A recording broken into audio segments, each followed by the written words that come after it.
2019 год выдано охранных ордеров 6045, из них в отношении мужчинам 5752.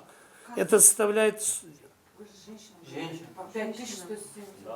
Мы охранный ордер выдаем мужчинам. Прекращай, не трогай свою жену или сыну, детей не трогай. Запрещаем. Это составляет 94% одноцелых. В отношении женщин 393. Это составляет 5,9%, ну 6%.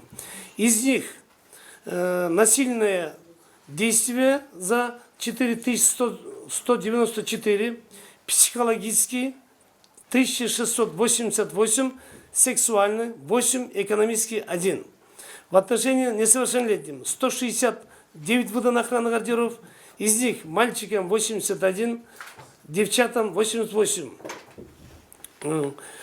Закон о семейном насилии, который в 2017 году, 27 апреля подписано, да,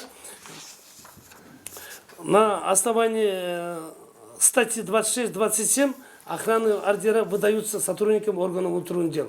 Если поступает вызов, туда выезжает следственно-оперативная группа, и там, которые участковый обслуживает этот участок, они должны обязательно быть там, и заявление должен взять, все, материал должен собрать. Здесь вот некоторые женщины отказываются от получения охранных ордеров, чтобы не выдавали своему мужу. Почему? Потому что наш сотрудник участковый, он объясняет эту систему, что за статья 75, что за статья 76.